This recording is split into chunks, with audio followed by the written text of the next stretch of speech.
অনেকদিন পর একেবারে অনভ্যস্ত হয়ে গেছি কথা বলায়।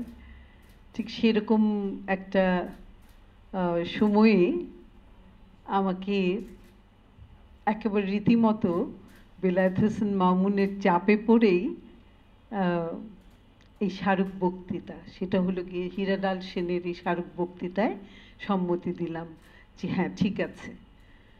যেটা হয়েছে যে মানে আমি একেবারেই অভ্যস্ত না মানে এই ধরনের মানে ফর্মাল মানে অবস্থায় এই ধরনের এরকম মানে সাজানো গোছানো কোনো কিছুর মধ্যে সবসময় যোগানদার হিসেবে কাজ করেছি বিভিন্ন ক্ষেত্রে। তা আমার সবাইকে শুভেচ্ছা জানাচ্ছি, এখানে যারা উপস্থিত হয়েছেন তাদের সবাইকে শুভেচ্ছা। এবং আজকের যে এটা আমি নিজেই বলবো যে আমি সম্মানিত বোধ করছি যে আমাকে বলতে বলা হয়েছে। এখানে যারা আছেন তাদের প্রত্যেকেই কম বেশি মুখ চেনা, তা সুতরাং যেটা হলো গিয়ে এক ধরনের আমরা বহুবার বহু সময়ই বহু রকম আয়োজনে একসাথে হয়েছি, সুতরাং তারা আমাকে কম বেশি একটু একটু চেনেন। এবং আমি আমার যে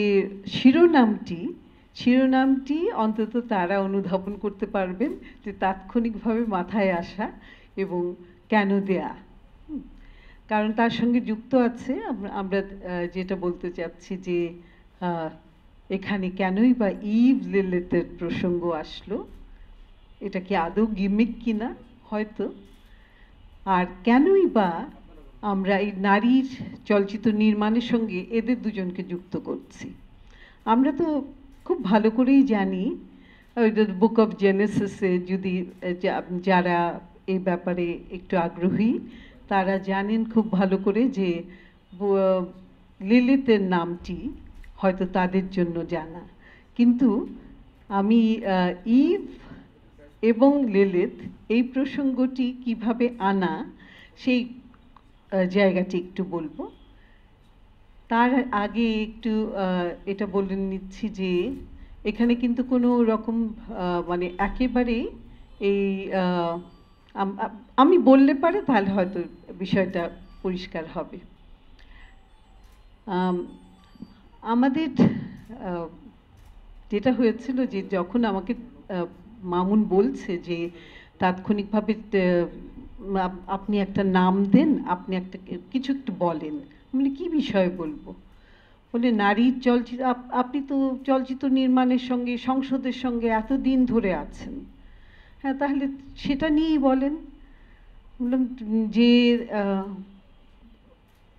ঠিক আছে, কিন্তু সে গুছিয়ে আবার এইটাকেই কেন আবার বলতে হবে, কতবার তো লিখেছি কত রকমভাবে। তখন বললো যে না, যেটা হলো গিয়ে আপনার নিজের নির্মাণের সঙ্গে মানে ওটা অন্তত আর কিছু না হয়, এটা ওইটাই আলোচিত হোক। তখন ভাবলাম যে ঠিক আছে, হয়তো কিছু অনেক দিনই এটা ভাবছি যে এটা নিয়ে একটা লেখা দরকার। বিভিন্ন সময় বিভিন্ন সাক্ষাৎকারে চলে আসে অনেক সময় হয়তো টুকরো কথা, কিন্তু ঠিক গুছিয়ে বলা হয়ে ওঠে না। তা এই প্রেক্ষাপট বলতে গিয়ে যেটা মনে হলো আমার যে নারীর চলচ্চিত্র মানে কিন্তু এটা সেটা ভীষণভাবে পলিটিক্যাল, কারণ এমন একটি পরিসরে সে কথাগুলো বলছে যে পরিসরটা চাই বা না চাই পুরুষ অধ্যুষিত। এই জন্য যে আমরা চলচ্চিত্র যখনই বলি তো চলচ্চিত্র বলার সঙ্গে সঙ্গে কিন্তু আমরা যেটা ধরেই নিই, মানে সেখানে ধরে নিই না যাদের আধিক্য থাকে, সেটা অন্তত যারা ক্যামেরার পেছনে থাকেন, সেই ক্যামেরার পেছনে যারা থাকেন তাদের আধিক্য সবসময় পুরুষের, তাদের উপস্থিতিগুলো পুরুষের। সুতরাং যখন নারী হিসেবে আমি কথা বলছি সেই প্রেক্ষাপটটা কিন্তু চাই বা না চাই ভীষণভাবে মেল ডমিনেটেড একটা জায়গা। সুতরাং পলিটিক্যালি এইখানে মানে যেটা হলো গিয়ে যেটা নারীরা বলে থাকে পার্সোনাল ইজ পলিটিক্যাল, সুতরাং তার যে ক্ষেত্রগুলোতে সে যখন হেঁটে ঢোকে সব জায়গায় তো তাই, কারণ সেই কবেই তো সে পিছিয়ে ছিল, পিছিয়ে থেকে তারপরে আস্তে আস্তে যে পরিসরগুলো তার জন্য তৈরি হলো, সেখানে অন্তত মানে এরকম টেকনিক্যাল একটা টিম, মানে সমৃদ্ধ একটা পুরো কর্মযজ্ঞ, সেইটার সঙ্গে তো মানে রীতিমতো এবং পরিচালনা করা কর্মযজ্ঞে যারা টেকনিক্যাল টিমে প্রত্যেকে আলাদা আলাদা আছেন, তারা কিন্তু দেখা যাচ্ছে যে ওখানেও নারীর অনুপস্থিতি। সুতরাং যারা ডিরেক্টর, শান্ত আমরা যারা সাধারণ, তারা কিন্তু আমরা মনে করি সবসময় যে চলচ্চিত্র হলো গিয়ে যারা আমরা বিচার করি তাদের দিয়ে যারা ক্যামেরার সামনে থাকেন। সুতরাং সিনেমার নারী মানেই হলো গিয়ে সে যারা অভিনয় করবে, যা নাচবে, গাইবে বা কথা বলবে বা গল্পের উন্মেষ ঘটাবে। তো সুতরাং সেইভাবেই আমরা দেখে থাকি। পেছনে নারী, পিছনে পুরুষদেরই চিনি না, যাও বা নাই নাই করে যারা একেবারে তুঙ্গে উঠেছেন, যাদের নাম একেবারে সারা সেই প্রথিতযশ, যেই পুরুষেরা আছেন যারা চলচ্চিত্রে, তাদের নাম জানি। নারী কোথা থেকে এখানে তো খুব কমই। এবং বলা যায় যে 80-র দশক থেকে হয়তো দু একটা নাম উঠতে শুরু করেছে, কিন্তু তার আগে যারা ছিলেন তারা প্রায় অদৃশ্য। তা এই কনটেক্সট থেকেই আমার মনে হলো যে ঠিক আছে, তাহলে ঠিক যেভাবে লিলিতের নামটা হারিয়ে গেছিল, তা এই জায়গায় আমি একটু ছোট্ট করে বলছি যে লিলিত সে ঈশ্বর, মানে ওইটা আমি যুক্ত করেছিলাম যে বুক অফ জেনেসিসে হলো গিয়ে বলছে যে যখন ঈশ্বর মানব মানে তার সৃষ্টি, সর্বশ্রেষ্ঠ সৃষ্টির শ্রেষ্ঠ জীব নির্মাণ, যখন সে ঈশ্বর এটা তৈরি করছেন, তখন তিনি তার আদলে তৈরি করেছিলেন আদমকে। ঠিক একই রকমভাবে যেটা, এবং যে উপকরণ দিয়ে তৈরি করেছিলেন, যে যা যা গুণাগুণ দিয়েছিলেন, সেই গুণাগুণগুলো ছিল কিন্তু একেবারেই যেটা মানে মানে একেবারে সর্বশ্রেষ্ঠ, তার ভাবনা, তার মানে ধীশক্তি, সব কিছু সম্মিলিতভাবে সে দিয়ে সব ঢেলে দিয়েছিলেন তাকে। এবং তার একই সঙ্গে তৈরি করেছিলেন তার নারী সঙ্গীকে, যার নাম লিলিত। ওল্ড টেস্টামেন্টে তার নাম আছে, এবং ওল্ড টেস্টামেন্টে যে লিলিতকে যেভাবে উপস্থাপিত হয়েছে সেটা হলো, যখন ঈশ্বর বললেন যে আমার সর্বশ্রেষ্ঠ সৃষ্টি হলো আদম, তুমি তাকে কুর্নিশ করো, তাকে অভিবাদন জানাও। তখন লিলিতের প্রশ্ন ছিল যে আমি তো একই উপকরণ দিয়ে তৈরি, হ্যাঁ, তাহলে আমি কেন তার কাছে কুর্নিশ করব? সেও কি আমার কাছে কুর্নিশ করবে? ঈশ্বর গেলেন ক্ষেপে, উনি ভস্ম করলেন সঙ্গে সঙ্গে লিলিতকে। এবং লিলিতের ওখানেই তো প্রথম নারীর ওখানেই সমাপ্তি। সঙ্গে সঙ্গে ঈশ্বর একটু বিমর্ষ হলেন, এবং যেটা হলো গিয়ে আদমের কাছে তার যে স্পেয়ার রিব ছিল, বলা যায় যে পাঁজরের একটি বাড়তি হাড় ছিল, সে হাড়টি দিয়ে তিনি ইভকে তৈরি করেন, যে ঠিক আছে, এই নাও তোমার সঙ্গী, যে তোমার পাঁজরের হাড় দিয়ে তৈরি হয়েছে। সুতরাং তার কখনোই যেন সে কোনো প্রশ্ন তুলবে না এই ভেবে যে আমাকে কেন মানে কুর্নিশ করতে হবে। সুতরাং এই জায়গা থেকেই ইভ, লিলিত, এবং লিলিতের কথাটি বেশ ধামাচাপা দেয়া হয়ে গেছে। বুক অফ জেনেসিসে আমরা এই জায়গাটা পাই, এবং যেটা হলো গিয়ে যে আমরা জানি যে মানে যে ওল্ড টেস্টামেন্টে এর উল্লেখ আছে।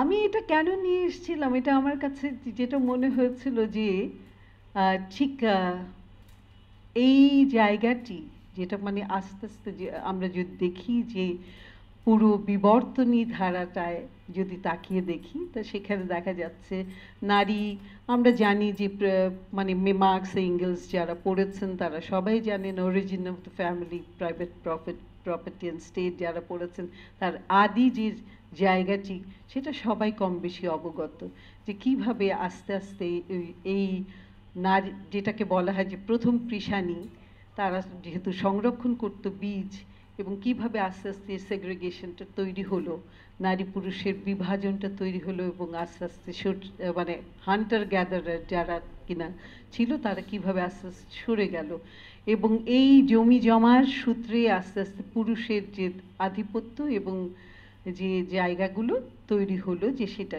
খুব পোক্ত হয়ে উঠলো, এবং নারী গৃহে তার মানে সন্তান পালন, ধারণ এবং প্রোভাইড মানে ইয়ে করা, সবার সেবার জন্য দুটো আলাদা পৃথিবী তৈরি হয়ে গেল। এবং সেখান থেকেই সৃষ্টিশীলতা থেকে শুরু করে অন্যান্য যা কিছু তা কিন্তু দেখা গেল পুরুষের হাতে কক্ষিগত হয়ে গেল, এবং পুরুষের যে আকাঙ্ক্ষার জায়গাটা যখনই আমরা দেখছি যে প্রপার্টি হচ্ছে, তখন সে বলছে যে আমার এটা ধারণ করবে কে, আমার এই কাজগুলো করবে কে, তো সুতরাং আমার পুত্র হোক। এবং শতপুত্র হওয়ার যে ব্যাপারগুলো আমরা জানি, যে আমরা কাউকে আশীর্বাদ করতে গেলে আমরা মানে যে পুরাণ বেদ এবং এর ঋগ্বেদেও উল্লেখ আছে যে যখন বলছে বলে শতপুত্র জন্ম হোক, হ্যাঁ, একটি নারীকে যখন মানে তার সে বিয়ে হয়ে আসে তখন তাকে আশীর্বাদ করা হয় তার যেন শতপুত্র হয়।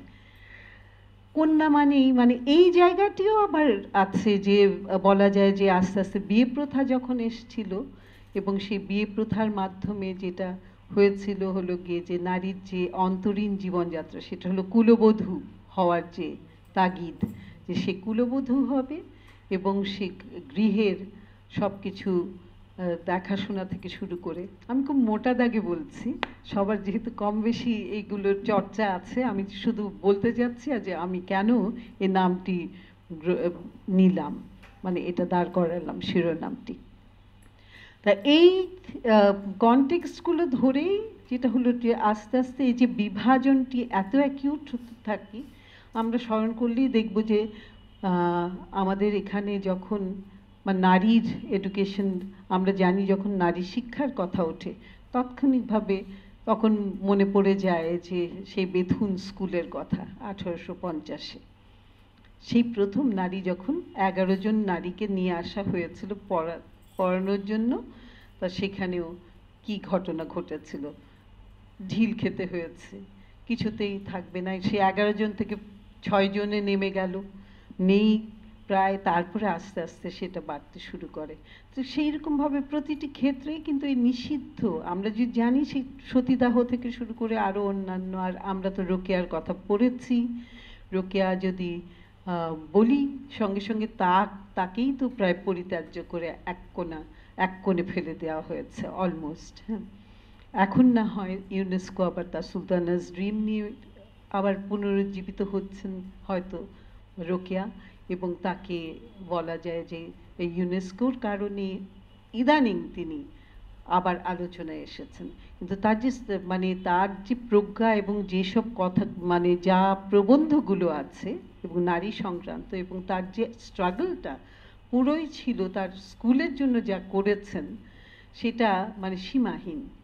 তা সুতরাং এগুলো যদি স্মরণ করি তাহলে আমার মনে হয় না যে আমি খুব একপেশে কথা বলছি, কারণ আমরা জানি খুব ভালো করে যে এই ক্ষেত্রগুলোতে নারীর আসতে কত কঠিন ছিল, এবং সেটা একটা স্ট্রাগল, এবং সেটা আমাদের এখানে শুধু নয়, একেবারে বিশ্বব্যাপী এটা ছিল।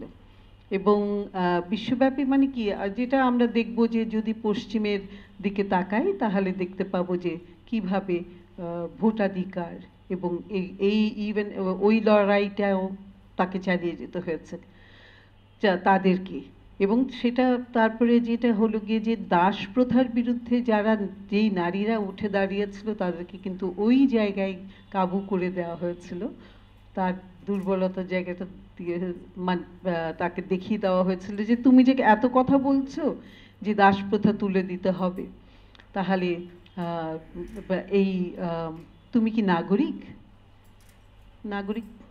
হ্যাঁ, তুমি ভোট দাও, ভোটাধিকার আছে তোমার তো নেই, তোমার তো মানে তুমি তো কোন রাইটে বা কোন জায়গা থেকে তুমি এটা করছো?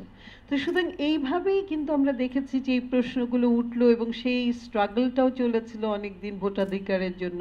পরে ভারতে আমরা দেখেছি যে বোধহয় 87 1987-র দিকে, তখন কিন্তু প্রথম ভোটাধিকারগুলো আসে এবং পার্লামেন্টারিয়ান সিস্টেম এই জায়গাগুলো যখন উঠে দাঁড়াচ্ছে, আমার মনে হয় যারা আগ্রহ বোধ করবেন তো এই অবশ্যই আমার মনে হয় যে এটা পড়ে নেবেন যে কি ভয়ঙ্কর রকম স্ট্রাগল ছিল।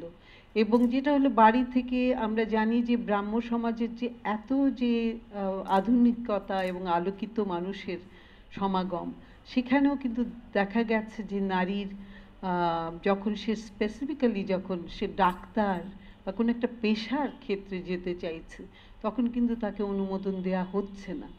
এবং রীতিমতো আমরা জানি যে কাদম্বরী এবং আরও অনেকে কী ধরনের স্ট্রাগলের মধ্যে দিয়ে গেছেন। প্রথম যিনি যারা যে দুটি মেয়ে তরু দত্তরা দু বোন যখন গেল বাইরে, তখন তাদেরকে কিন্তু একেবারে ওই যে মানে রীতিমতো সেটা নিয়ে অনেক রকম মানে কুকথা বলা হয়েছিল তাদেরকে। তা এইরকম অনেক কিছুর মধ্যে দিয়ে গেছে সাধারণত। মানে এইটা নিয়ে ব্যাপক লেখা হওয়া উচিত এবং আমার মনে হয় এটা একটা চর্চার ব্যাপারও বটে। তা ওই জায়গা থেকে যদি আমরা ধরি, তাহলে কি চলচ্চিত্রের ক্ষেত্রে নারী আসলো অনেক দেরিতে? না, এটাই কথা যে হারিয়ে গেছে যে নামগুলো, সেইটাই স্মরণ করছি। যখন লুমিয়ার ব্রাদার্স যখন 1895-তে তারা যখন ক্যামেরা এনে বলছে যে এইটা দিস উইল মেক মানি, এটাই হলো গিয়ে এক মানে এটা দিয়ে ছবি করা হবে পারফেক্ট একদম রীতিমতো, সেই সময়ে কিন্তু অ্যালিস গি ব্লাশ মানে ফ্রেঞ্চ মহিলা এবং নারী, এবং তিনি কিন্তু একই সঙ্গে একটা স্টুডিওতে কাজ করতেন টুকটাক এই কাজগুলো, তিনি কিন্তু নির্মাণের সঙ্গে যুক্ত হয়ে যান। এবং বলা হয় যে তখনকার কিন্তু রিলের ছবি, তো সুতরাং ওই রিলের ছবিগুলো তো আর কত দৈর্ঘ্য হবে, তার মধ্যে গল্প প্রথম ন্যারেটিভ সাধারণত এমনি তোলা হতো। আমরা যদি এখনও দেখি, যদি গুগল করি, তাহলে যে লুমিয়ার ব্রাদার্স বললেই তার ট্রেনের ওই ছবি চলে আসে। এবং ট্রেনটা কেন পারফেক্ট একটা মানে ছবি বলা হয়, এখন তো সেটাকে টেলিসিনে করে চমৎকার ঝকঝকে রেজলিউশন, তা ওটাকে কেন বলা হয় সেটা কিন্তু দেখলেই বোঝা যাবে। এমন একটি অ্যাঙ্গেলে মানে রাখা, যেখানে ট্রেনটা যে ঢুকছে স্টেশনে এবং কিভাবে ঢুকছে, মানুষ নেমে যাচ্ছে, এত দেখে মনে হয় হয়তো খুব বেশি হলে মানে এই সেদিনের ছবি, এরকম একটা রেজলিউশন। সেই সময় কিন্তু তিনি ন্যারেটিভ ছবি তৈরি করেছেন, ছোট্ট গল্প, সাইলেন্ট ছবি কিন্তু করেছিলেন। তার নামটি কিন্তু অনেকেই জানে না। যারা ইদানিং ফিল্ম মুভমেন্টে যারা আছেন তারা কিছুটা হয়তো জানতে পারেন, কিন্তু আমি যখন ছিলাম তখনও কিন্তু এটা নিয়ে আলোচনা সেইভাবে হয়নি।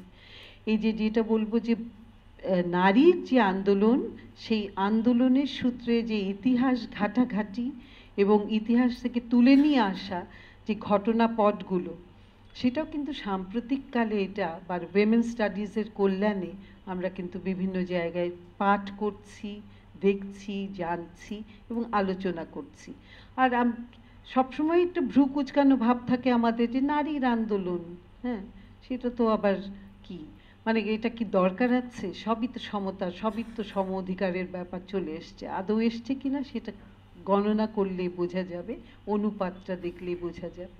তো সেই জায়গা থেকে এই লেখালেখি, সৃষ্টিশীলতা বা সৃজনশীলতার কাজগুলো কেন নারী এত দেরিতে এবং কেন তাকে অন্তর্ভুক্ত করতে এত দেরি হলো, সেগুলো নিয়েও প্রশ্ন উঠতে পারে। তা সেই কনটেক্সটে বলবো যে যখন অ্যালিস বানালো, সে নাকি উনি নাকি 400 ছবি করেছিলেন। 400 বলতে যে আমরা কিন্তু মানে যদি দেখি যে রিল ওয়াইজ যদি দেখি, ওটা একটু স্বল্পদৈর্ঘ্য কিন্তু করা হয়েছিল। পরে উনি আমেরিকায় চলে যান এবং আমেরিকাতে যেয়ে ওখানে তিনি কাজ করছিলেন। ঠিক সেই রকম সময়ে এটা ক্লেম করা হয় ইদানিং, যেটা বেরিয়ে এসছে সেটা হলো যে লোয়া ওয়েবার নামে একজন ছিলেন, যিনি গ্রিফিথের চাইতেও, যিনি বার্থ অফ আ নেশন আপনারা জানেন যে প্রথম ন্যারেটিভ ছবি, যে দীর্ঘ, কাইজার ভাই এখানে আছে, মোর্শেদ আছে, তা সুতরাং তারা তো যখনই এটা মানে কোনো ক্লাস নিতে যান বা যে কোনো সময়ে এই আলোচনাগুলো করে থাকেন সাধারণত, তা আমার কোনো ব্যত্যয় হলে এখানে আপনারা প্লিজ যুক্ত করে দিয়েন কোনো কিছু। তো যাই হোক আর কি, সেই ওই birth of a nation, Lois Weber ওই সময়ে কিন্তু আরও মানে তিনি কিন্তু তার আগে ছবি করছিলেন, হ্যাঁ, এবং তিনিও ন্যারেটিভ ছবি করেছেন, কিন্তু তার নামটি এক পর্যায়ে তিনি বেশি আয় করতেন পরিচালক হিসেবে, কিন্তু গ্রিফিথের চাইতে বেশি আয় করেছিলেন, মানে তার দাম ছিল, মানে যেটা বলে মূল্য ছিল আর কি বলে, মানে যে টাকাটা দেয়া হতো। কিন্তু এরা সবাই হারিয়ে গেল এক পর্যায়ে। এরকম আরও অনেকেই ছিলেন যুক্ত, দু চারটা নাম, এবং যথেষ্ট তারা মানে কি বলবো যে ভালো কাজ করছিলেন, যেটা নিয়ে আলোচনাও হচ্ছিল। ঠিক সেই রকম সময় হারিয়ে গেলেন কি করে, যেটা হলো গিয়ে যে পুঁজি যারা খাটায় তাদের তো যেটা হলো গিয়ে পুঁজির মাল্টিপ্লাই করবে, হ্যাঁ, তো সুতরাং ওই পুঁজি যেটা হলো যে স্টুডিও সিস্টেম ডেভেলপ করলো। আমরা জানি মেট্রো গোল্ডেন মায়ার, আমরা জানি যে ফক্স হ্যাঁ 20th সেঞ্চুরি ফক্স।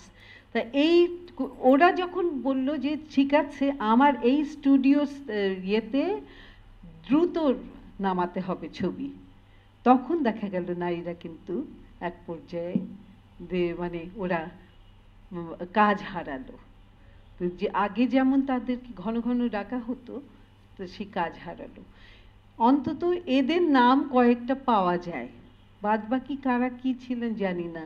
আমরা জার্মিন দুলাকের কথা জানি যে কিভাবে হারিয়ে গেছেন, মানে সুরিয়ালিজম যদি বলি, সুরিয়াল চলচ্চিত্র মানে বুনুয়েল বা দালির আগেই কিন্তু, মানে ওই ওই সময় কি বা তার আগেই কিন্তু জার্মিন দুলাক নিয়ে কথা বলছেন।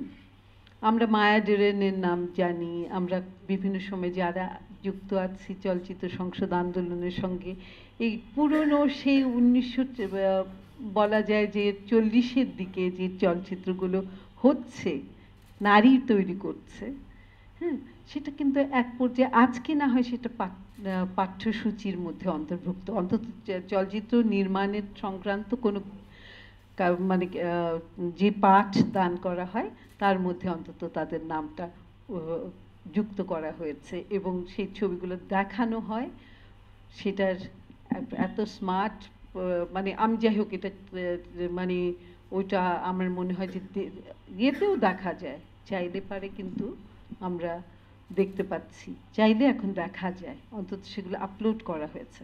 তা এই কনটেক্সট থেকেই বলবো যে নারীর যে চলচ্চিত্র যাত্রা, এরপরে যদি আমরা দেখি, যেটা দেখব যে এরা কিন্তু ম্যাক্সিমামই তারা পরের দিকে যেটা হয় যে তাদের স্পন্সর পাওয়া কঠিন হয়ে গেল, যার জন্য বেশিরভাগ নারী যারা উঠে আসলো, এমনকি মীরা নায়ার, যাকে নিয়ে এখন খুব হইচই হচ্ছে, যেহেতু তার মানে পুত্র মামদানি হলো গিয়ে যে মানে এখন সম্ভাব্য ক্যান্ডিডেট মেয়রের, তা সুতরাং তাকে এই মীরা নায়ার কিন্তু ইন্ডিপেন্ডেন্ট চলচ্চিত্রকার হিসেবে তাকে যেতে হয়েছিল, মানে যেহেতু স্পন্সর নাই, তো এই প্রবণতাটা, এবং আমরাও যারা শুরু করেছি, এখানে ফৌজিয়া আছে, মুন্নি তো এখন টুকটাক আরো আগ্রহী হয়ে উঠেছে করবার জন্য।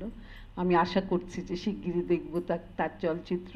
তা সুতরাং এই মানে নারীর কোনো স্পন্সরের জন্য পুরুষই পাচ্ছে না, যারা ইন্ডিপেন্ডেন্ট ফিল্ম মেকার পুরুষ যারা, তারাই পাচ্ছেন না, তাদেরই কোণঠাসা হতে হয়েছে, যেহেতু তারা ওই বাণিজ্যিক যে ফর্মুলা বা ওই মানে চাহিদা মাফিক, প্রযোজকের চাহিদা মাফিক কোনো মানে প্রোডাক্ট দিতে পারবেন না বা দিতে না রাজি হন না, সুতরাং তাদের আর কোনো গতি থাকে না, স্পন্সর তো পাওয়া কঠিন, সুতরাং তারা এক পর্যায়ে প্রান্তিক হয়ে ওই ইন্ডিপেন্ডেন্ট ফিল্ম মেকার হয়ে যায়। তবুও শুরু হোক, সূচনা হোক। তা এই কনটেক্সটগুলো ধরেই আমার এটা ছিল। এবং তার আমার এখানে আমি একটু যুক্ত করতে চাই আমার কিভাবে অন্তর্ভুক্তি। এখানে আমি একটু ছোট্ট করে বলি, সেটা হলো আমি কি করে আসলাম। তা আমার যেটা হলো গিয়ে যে একটা হলো, যদিও আমাদের সময়টা মানে ছোটবেলায় যেটা ছিল হলো গিয়ে পারিবারিকভাবে ভীষণভাবে চলচ্চিত্র প্রেমী সব বাড়িতে সবাই। এবং যেটা হলো কি যে ওই ছোটবেলায় যখনও চেতনা ঠিক মানে অত বুঝে ওঠা হয়নি, তাই কিন্তু যখন ঢাকায় তখন চলচ্চিত্র যদি দেখি যে মানে সিনেমা হলে একেবারে মানে ধুমধাম করে আসছে, হ্যাঁ, তো তখন দেখা যাচ্ছে যে ওখানে একদিকে যেমন আমরা ইয়ে দেখতে মানে অপুর সংসারও রিলিজ হচ্ছে, ওইদিকে আবার দেখা যাচ্ছে যে একই সঙ্গে তখনও মানে পপুলার যেটা বলা যায় যে হলো গিয়ে নিশাত একটা ছোট্ট হল, কিন্তু তাতেও এসে মানে রীতিমতো একদম মানে লোকাল গিয়ে দর্শক ঠাসা মেঘে ঢাকা তারা। একই সঙ্গে আবার সকালের মর্নিং শোতে বাবার সঙ্গে আমরা হাত ধরে যে দেখতে যাচ্ছি লা ডলচে ভিটা, হ্যাঁ, মানে সেই ফেলিনির ছবি, ফেডেরিকো ফেলিনির ছবি। তা ওই রকম একটা পরিসর। এবং যেটা খসরু ভাইও গল্প করতেন যে উনি সেই সাঁতার কেটে মানে প্রায় মানে নদী পার হয়ে এসে ওই এক ফাঁকে ছবি দেখে যেতেন। কুরোসাওয়ার রসমন দেখেছিলেন, মানে আজ তখন মায়া স্টার সিনেমা হলের নাম মায়া, সেখানেও এসে দেখে গেছেন। তো এই ধরনের চলচ্চিত্রগুলো তখন রিলিজ হয়, মানুষজন দেখে, এবং সেগুলো বলা যায় যে দর্শক নন্দিত নিন্দিত বলে কথা না, কথা হলো যে মানুষের আগ্রহ ছিল এ ধরনের চলচ্চিত্রগুলো দেখে। সুতরাং আমাদের বড় হওয়া ওরকম একটা ফেজের মধ্যে, ওরকম একটা সময়ে যখন কিনা এগুলো মানে মেইন স্ট্রিম কালচার বলতে যেটা বোঝায়, মানে তখনও ঠিক ওইভাবে বিভাজিত হয়ে যায়নি। যারা দর্শক, মধ্যবিত্ত শিক্ষিত দর্শকরা, তারা কিন্তু দেখতেন ঠিক সেই রকমভাবে। সেই রাজধানীর বুকে যেখানে রহমান শবনম, শবনম না, রহমান চিত্রা সিনহা ছিলেন, বা এরকম যারা আছেন, কখনো আসেনি, সেটাও কিন্তু চলছে মায়া সিনেমা হলে, এবং আমরা সবাই মিলে দেখতে যাচ্ছি। তা ওই জায়গা থেকে যে ওইটা যে প্রভাবিত করেছিল তা না, বাবার একটা আগ্রহ ছিল ডেফিনেটলি, যে ভীষণভাবে ছবি দেখতেন। এবং ইউএসআইএসটা ছিল হলো গিয়ে প্রেস ক্লাব, যে প্রেস ক্লাবের ঠিক উল্টো দিকে, ঠিক ওটার অডিটোরিয়ামে কিন্তু প্রথম পথের পাঁচালী দেখা হয়, দেখে আসে বাবা। এবং আমার মনে আছে যে মানে খাওয়ার টেবিলে আমি অত সামান্য দু চারটা শব্দ শুনতে পাচ্ছি যে পথের পাঁচালী না, এই ছেলেটা খুব ভালো ছবি করবে, এই ধরনের একটা কোনো মন্তব্য, সেটা সত্যজিৎ রায়কে নিয়ে।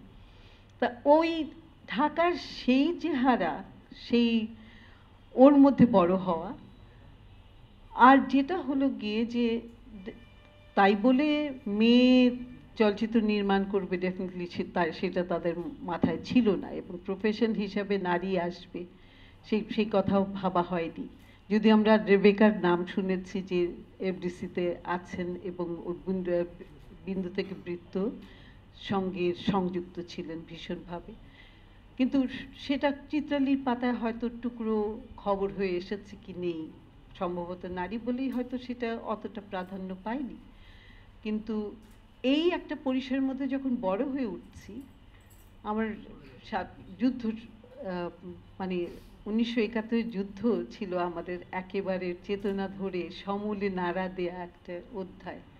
এবং সেটা যখন ঘটে গেল, তারপরে যে স্বাধীন মানে যেটা হলো গিয়ে অনেক দৃপ্ত নারী যেন বেরিয়ে এলো। এবং কারণ যুদ্ধটা কিন্তু প্রত্যেকের উপরেই, মুক্তিযুদ্ধের ব্যাপারটা কিন্তু সকলের উপরেই একটা মানসিকভাবে যে চেতনার জায়গা সমূলে ধরে একদম সেটা ধরে নাড়া দেয়া সবারই কম বেশি হয়েছিল, সে যেই অবস্থাতে থাকুক। আর এই স্বজন হারানো, নারী ধর্ষণ, এগুলো তো আছেই। তো সুতরাং এই যে এই বাস্তবতার প্রেক্ষিতে নারীর কিন্তু একটা কোথায় দৃপ্ততা তৈরি হয়েছিল আমার কাছে মনে হয়, এবং অনেকেই স্বীকার করবেন। সেই কনটেক্সট ধরে যে দেখি যে আমরা আমার কলেজে পড়া, এটা হলো গিয়ে একেবারে মানে স্বাধীনতা যুদ্ধের পরে। সুতরাং যখন যাচ্ছি এবং বিশ্ববিদ্যালয়ে যখন ভর্তি হচ্ছি, তো তখন কিন্তু আমরা মানে সেই ঘটনাপটগুলো ভিন্ন একেবারে। আমরা নাটকের কথাও যেমন ভাবছি, আরও অনেক কিছু মানে কালচারাল জায়গাটা, সৃজনশীল জায়গাটাতে অনেক সরব হয়ে উঠছিল। আমরা জানি যে ওই দর্শনের বিনিময়ে নাটক দেখারও একটা হিড়িক পড়ে যায়, নাটক তৈরির, নাটক মানে স্টেজের। এরকমই একটা প্রেক্ষাপটে বিশ্ববিদ্যালয়ে পড়তে পড়তেই মনে হলো যে হাতে আরও কিছু টাকা হলে পরে যাতায়াতের জায়গা সুবিধা হয়, বাসে করে আসা যাওয়া হয়, কিন্তু ঠিক আছে। এক্সট্রা টাকা ইনকাম করার জন্য যেটা হলো যে খবর পেলাম সচিত্র সন্ধানী নামে একটা পত্রিকা বেরোচ্ছে। এই সচিত্র সন্ধানীতে যখন গেলাম, ওখান থেকেই, যেটা হল বেলাল চৌধুরী ছিলেন, কবি বেলাল চৌধুরী,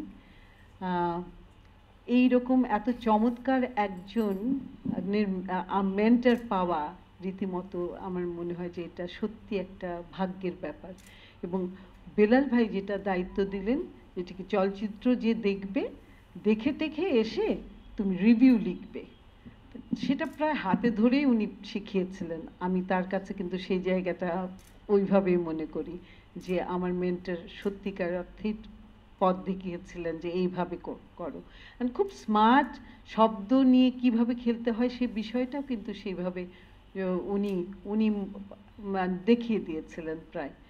তা ওই সময় একজনের সঙ্গে ওখানে বসে আছেন একজন, বললেন যে এই যে এটা মোহাম্মদ খসরু, দেখো ওনার যত ছবি দেখবে ততই কিন্তু চোখ খুলে যাবে। খসরু ভাইয়ের সঙ্গে সঙ্গে বললেন কাইলি আইসো, হ্যাঁ বলে দিলেন সঙ্গে সঙ্গে যে কি করো বলে চলে যাই।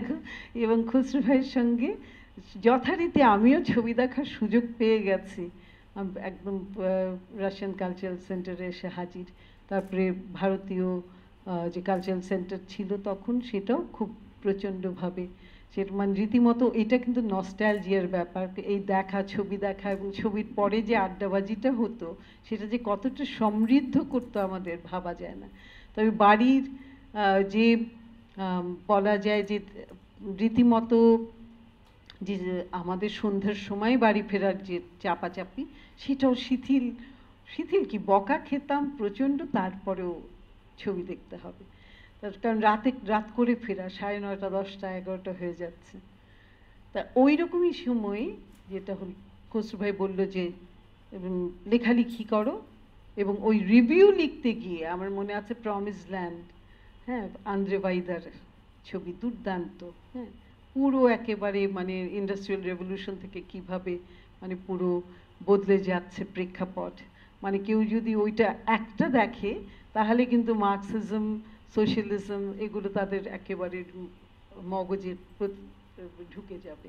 পুরো এই রূপান্তরটা কিভাবে ঘটছে বা কিভাবে বিবর্তনটা ঘটে যাচ্ছে উৎপাদন ব্যবস্থার সঙ্গে সঙ্গে সামন্ত প্রথা বিদায় নিচ্ছে। তাই এই কনটেক্সটগুলো ধরে যখন লিখছি আরও আমার জন্য চোখ খুলে যাচ্ছে। তো তারপরে যেটা হলো যে খসরু ভাই কোঅপ্ট করে নিলেন, তানবীরের সঙ্গে যোগাযোগ হয়ে গেছে। তানবীর, মুরাদ, মানজারে হাসিন মুরাদ, তানবীর মোকাম্মেল আর আমি, তিনজনকে এখানে ক্যাসার ভাই আছেন। ক্যাসার ভাই মনে আছে কিনা আমি জানি না আপনার, ওই মানে আমাদেরকে জাহানারা খালাম্মার বাড়িতে নিয়ে তখন সঙ্গে সঙ্গে বললেন যে এখন তোমরা নিয়মিতভাবে তোমাদের দরজায় দাঁড়িয়ে যত মেম্বাররা আসবে তাদের পথ দেখিয়ে তারপর পেছনে বসে বা রাস্তায় যেখানে পারো সিঁড়িতে বসে ছবি দেখবা। তো সুতরাং এই শুরু হয়ে গেল চোখ খুলে দেওয়ার মতো। এবং তারপর আমরা একটা স্টাডি সার্কেলও করলাম। আমার মনে আছে এটা পরের দিকে আস্তে আস্তে ক্রমাগত তখন মানে আরও বেশি মানে ডুবে যাচ্ছি চলচ্চিত্র সংসদ আন্দোলনের সূত্রে লেখালেখি এবং কি যে একটা মানে আলোক প্রাপ্তির মতো ব্যাপার ছিল। তা ওইটা করতে গিয়ে যেটা হয়েছিল আমার মনে আছে যে যখন ওইটা বোধহয় ইস্পান জাবুর একটা ছবি এসেছিল মেফিস্টো, এবং ওটাকে ভাঙচুর করে বুঝে মানে সেটা হলো স্টাডি সার্কেলের মাধ্যমে এটা বোঝা হতো। যখন চলচ্চিত্র ইতিমধ্যে কিন্তু আমরা যে খপ্পরে পড়েছিলাম হলো গিয়ে কালা কানুনের চলচ্চিত্র আমি মানে যেটা হলো যে চলচ্চিত্র সার্টিফিকেট মানে ইয়ে ছাড়া, সেন্সর ছাড়া কোনোভাবে দেখানো যাবে না। আমরা সাধারণত জানি যে সংসদ আন্দোলনে সাধারণত ওই ছবিগুলো বিভিন্ন জায়গা থেকে বিভিন্ন যে এমবেসি থেকে তুলে নিয়ে এসে দেখানো হয়। তার নিয়ম হয়ে গেল যদি সেটা না করা হয়, অনুমোদন পত্র ছাড়া যদি দেখানো হয় তাহলে হয় জেল, 3 মাসের জেল, এবং যারা দেখাবে তাদের একটা বড় রকমের মুচলেকা দিতে হবে টাকার। তা সুতরাং এই হ্যারাসমেন্ট শুরু হলো এবং একই সঙ্গে আমরাও কিন্তু সবাই মিলে তখন পথে নামলাম কালা কানুনের বিরুদ্ধে। ট্রাক মিছিল থেকে আরম্ভ করে যেহেতু 144 প্রায় নিষিদ্ধ ছিল একসাথে সম্মিলিত হওয়া, তা সুতরাং তার মধ্যে ট্রাকে উঠে যখন যাচ্ছি তো সুতরাং ওই মিছিল, ট্রাক মিছিল সেই কারণেই। এইভাবে কিন্তু প্রতিবাদগুলো হতে শুরু করলো। এবং যখন মহিউদ্দিন শাকের ভাই যখন ছবি করলেন কয়েকদিনের মধ্যে সেটা নামিয়ে দেয়া হলো, বাইরে সেটাকে ইয়ে করা হয়েছিল, মানে রিলিজ দেওয়া হয়েছিল, কিন্তু তারপরে ওইটা নিয়ে মিছিল, এবং আমার মনে আছে যে সবাই একদম সব কিছু নিয়ম টিয়ম ভেঙে আমরা বেরিয়ে গেছিলাম যে কেন তার ছবিটা আবার পুনরায় মানে যেন হলে দেয়া হয়। তা এই ধরনের যে এই কার্যক্রমগুলো ছিল সংসদের খুব উজ্জ্বল একটা সময়। এবং যত আমরা যারা তখন বিশ্ববিদ্যালয় থেকে কেবল বেরিয়ে আসবো সেই সময় থেকেই কিন্তু এই আরও অনেকে যুক্ত হলো, এবং এটা তখন তারেক মাসুদের যুক্ততা। এইটার মানে এই আন্দোলন হয়তো সম্ভবত চলতো, কিন্তু একটা সবচাইতে বড় দিক দেখা গেল যারা সংসদ আন্দোলনের সঙ্গে ছিলেন তারা বললেন আমরাও তো ছবি বানাবো। সুতরাং এই দেখা গেল যে সবাই মিলে আমরা বেরিয়ে গেছি যেন একটা গ্রুপ থিয়েটারের মতো সবাই একসঙ্গে থাকতাম। তো সুতরাং যে সবাই লোকেশন হান্টিং যখন, তার সুতরাং সবাই মিলে লোকেশন দেখতে গেছে তানভীরের ছবি হুলিয়া করা হবে। এবং সবাই যারা কাজ করেছিলেন এখানে সে মানে সেই বলা যায় যে হয়তো ছোট্ট একটা মানে চরিত্র, কিন্তু এখানে সে কে না ছিলেন, এখানকার যত নামকরা যত অ্যাক্টররা ছিলেন, মানে নামকরা বলতে আমার সেই আলী জাকের, তার রামেন্দু মজুমদার যারা ছিলেন এই গ্রুপ থিয়েটার আন্দোলন শুধু না চলচ্চিত্রে তাদেরকে অন্তর্ভুক্ত করা হয়। আসাদুজ্জামান নূর এবং যেটা হলো হুমায়ুন ফরিদি, যুবরাজ মারা ও প্রয়াত, হ্যাঁ যুবরাজের ভালো নামটা যাই হোক আর কি, যুবরাজ খালেদ খান। তারপরে এরা সবাই মিলে আমরা সবাই ডলি ইব্রাহিম মানে ডলি আনোয়ার, এবং এই একসাথে মিলে যে কাজ করা, এবং সেটাই বোধহয় প্রথম প্রত্যক্ষ করা যে ক্যামেরার কি ভূমিকা। আনোয়ার ভাই ক্যামেরায়, আমরা পেছনে বসে আছি, সবাই মিলে যেন মানে ওটা সবার মানে ওখানে শিক্ষানবিশ এবং সবাই মিলে ওটার একটি অংশ হয়ে গেছে। সো একটা কমিউন বা একসাথে কাজ করার যে আনন্দ সেটার একটা আলাদা ব্যাপার ছিল। তা ওই সময় যেটা হলো যে তারেক, আমি বসে বসে স্ক্রিপ্ট লিখতাম।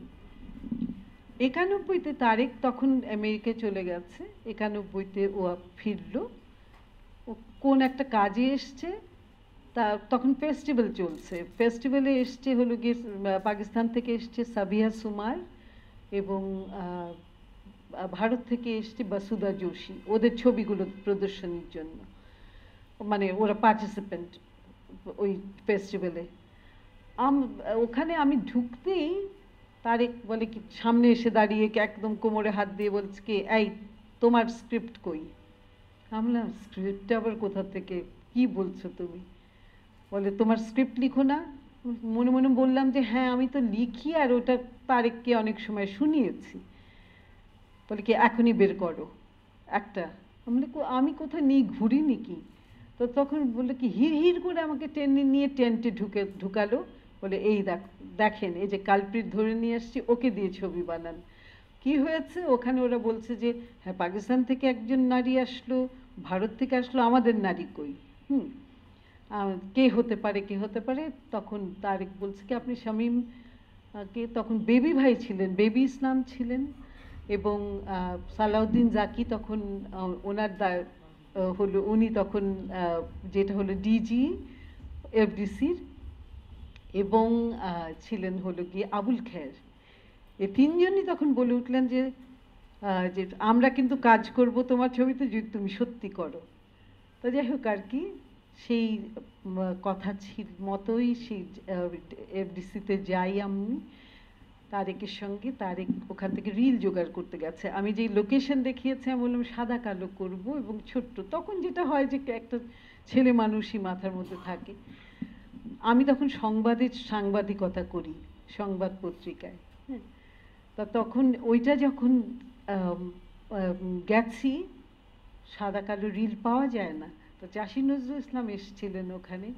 তো ওনাকে যখন বলা হলো যে আপনি তো দুদিন আগে শ্রীকান্ত বা কিছু একটা এই ধরনের শরৎচন্দ্রের কোনো একটা গল্প করেছেন, তা আপনি একটু দেন না, আপনার কাছে দু একটা রিল নাই, ক্যান নাই? তখন বলে কি আমার দিকে তাকিয়ে বলেন কি ফিমেল ডিরেক্টর, আচ্ছা তাহলে তো ভালোই হয়, ঠিক আছে দেব। তো উনি দিয়েছিলেন কিছু, পরে আরও জোগাড় করা হয়, উজ্জ্বলের কাছে ছিল কিছু সাদা কালো, উজ্জ্বল মানে অভিনেতা উজ্জ্বল, তার ওখান থেকে নিয়ে আসা হলো। সে আর এক কাহিনী। যাই হোক, এসে আমার চলচ্চিত্র যেখানে ওইটা 35-এ নির্মিত হয়েছিল, সাদা কালো, বেবি ভাই ছিলেন ক্যামেরায়, তারেক আর আমার যৌথ ডেবু ফিল্ম বলা যায়। গল্প আমার, আর কো ডিরেকশনের দেয়া হয়েছে, কিন্তু পুরো মানে পোস্ট থেকে মানে যা যা করার এই হাতে কলমে শিক্ষার জন্য আমি মনে হয় তারেকই আমার জন্য অনেক বেশি করেছে। আমি আর তখন কেবল শিখে উঠছি, কিন্তু তারেকের নিজস্ব আগ্রহ তার আগেও ইয়ে করেছে, যেটা হলো সুলতানের ছবি করেছে। তারপরে ও বাইরে যখন থাকছে তখন সে কাজ করছে হলো গিয়ে ওই মুক্তির গানের উপরে, ওইগুলো কম্পাইলেশন করছে তখন সেই অবস্থায়।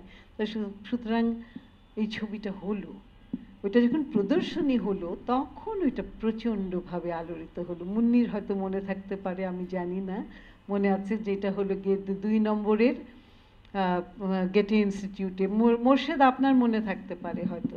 হ্যাঁ, তা এরা এই ছবি যখন হলো, তা লেসনার ছিলেন যে ওখানকার ডিরেক্টর, উনি বললেন এটা তো আমার কাহিনী। উনি যা গল্প ওই 8 মিনিটের, ওইটা মানে 9 মিনিটের মতো, আর এটা বাদ বাকি তারেকের তারেক ক্যাথরিন দুজন মিলে যে পোস্টটা করেছে সেটা বলার মতো না। আমি বলতাম মানে ইংরেজিতে ওনাকে বলেছিলাম he has fathered it much better than I have mothered it. তা আমি মা হিসেবে জানা করেছি ছবির ব্যাপারে, ও পিতা হিসেবে তারেক এটা অনেক বেশি করেছে, এইভাবে বলা হতো। তা যাই হোক আর কি, এই অবস্থার থেকে আমার শুরু হয়ে গেল। এবং চলচ্চিত্র বানানোর যে নেশা, এটাকে আমি বোঝাতে পারবো না, দেখার মতো করেই কিন্তু বানানোটা ওরকম একটা মজ্জাগত হয়ে গেল। তো এই নাই নাই করে এই জায়গায় আসতে রীতিমতো আত্মীয় স্বজন প্রথমে কারণ তাদের স্বপ্ন ছিল, বাবার অন্তত অন্যরকম স্বপ্ন ছিল, কিন্তু বাবা মারা গেছেন আমি যখন ছোট তখনই। কিন্তু বাদ বাকি ভাইদের যে স্বপ্ন ছিল সব স্বপ্নভঙ্গ। ওনারা চেয়েছিলেন যে মানে আর কিছু না, ফরেন অফিস, আমি যেহেতু আন্তর্জাতিক সম্পর্কের ছাত্রী, ও আর কিছু না, ফরেন অ্যাফেয়ার্সে যাবে বা কোনো কিছু একটা কূটনীতি সঙ্গে যুক্ত হবে, কিংবা হয়তো অন্য কোনো সাংবাদিকতা হলেও অন্য ধরনের কোনো কিছু করবে, শিক্ষকতা করবে। তাই বলে কোথায় কি মানে ঘরের খেয়ে বনের মোষ তাড়াচ্ছে, চলচ্চিত্র আন্দোলন করে বেড়াচ্ছে, আবার তার সঙ্গে এগুলো। তা সুতরাং ন্যাচারালি এটা প্রাথমিকভাবে তার ধাক্কা হলেও, কিন্তু আমি একের পর এক যে কাজগুলো পেতে শুরু করি, আমার সাংবাদিকতার পাশাপাশি এটা ছিল আমার জন্য একটা বড় প্রাপ্তি। তা সেই জায়গা থেকে আজকে এখানে যে বসে আছি, আমার নাই নাই করে প্রায় 21টা মতো মানে কাজ করেছে বিভিন্ন প্রতিষ্ঠানের জন্য। সেটা হলো গিয়ে যে ডকুমেন্টারি, যেটা 3টা আমার ফুল লেন্থ ফিচার আছে। ইতিহাস কন্যা, যেটা 98তে শুরু করি এবং যেটা 99তে ওটা প্রদর্শনী হয়। তারপরে ওখানে মুন্নি ছিল আমার, ওখানে যত স্টিল ফটোগ্রাফি, আমার ফজিয়া ছিল আমার অ্যাসিস্ট্যান্ট, ফজিয়া খান। এবং শুধু ওইটা না, আরও অনেক কিছুর জন্যেই ও একসঙ্গে ছিলাম আমরা। এটা একটা দারুণ মানে আমি বলবো রোমন্থন করতে গেলে পারে অনেক কিছু এখানে আমরা হাতে ধরে শিখেছি, হ্যাঁ, প্র্যাকটিক্যালি। এবং ওর দায়িত্ব পুরো এডিটিংটাও সম্পাদনার জন্য ওর কাছে ছিল, ওর দায়িত্বে। যাই হোক, এটা খুব আলোচিত হয়েছিল। বিশেষ করে আমার এত আলোচনা হবে আমি ভাবিনি। সব পত্রপত্রিকায় একটা করে পাতা দেয়া হয়েছে, শৈবালের মন থাকতে পারে হয়তো সেই সময় ইতিহাস কন্যার যে ব্যাপারগুলো। তাই সুতরাং রীতিমতো ওইটার পরে আমি যখন দেখতে এসেছিলেন প্রদর্শনীতে এস মাহমুদ, তখন কেবল 2180 করছে, 21 টেলিভিশন, যেটা টেরেস্ট্রিয়াল ছিল। তো তখন মানে উনি এসে বলে গেলেন আমার সঙ্গে যেন শামীম দেখা করে। তা তারেক আমাকে কানে ধরে প্রায়, তুমি যাও, একটা কপি নিয়ে যাবে, উনি নিশ্চয়ই কোনো একটা কারণে ডেকেছেন। তা উনি তখনও 21-এ এখানে আসেনি, তখন ওইটা নির্মিত মানে নির্মাণ হচ্ছে এই অফিসটা। তা আমাকে সঙ্গে সঙ্গে নিয়ে আমি গেলাম সফুরা টাওয়ারের পাশে, কি যেন আহমেদ টাওয়ার না কি একটা, মনে নাই ঠিক, ওই ওখানে যা ঠিকানা দেওয়া হয়েছিল, ওখানে মিশুক ছিল। মিশুক, তারেক, আমরা খুব কাছের বন্ধু ছিলাম। তা ওখানে যখন গেছি, যাওয়ার পরে দেখি মিশুকের হাতে দিয়ে আমি চলে আসছি, কারণ মিটিংয়ে ছিলেন। কিন্তু এস মাহমুদ সাহেব তখনই আবার দরজা খুলে বেরিয়েছেন। উনি কিভাবে চিনেছেন আমাকে, খপ করে হাতটা দিয়ে ধরে বলেন যে তুমি এখনই ঘরে আসো। নিয়ে উনি একটা চা নিজে হাতে বানিয়ে, আর্ল গ্রে একটা চা নিজে বানিয়ে বললেন যে মা, তোমাকে একটা কথা অনুরোধ করি, আমাকে এই ছবিটা দিয়ে দাও, এটা আমি দেখাবো।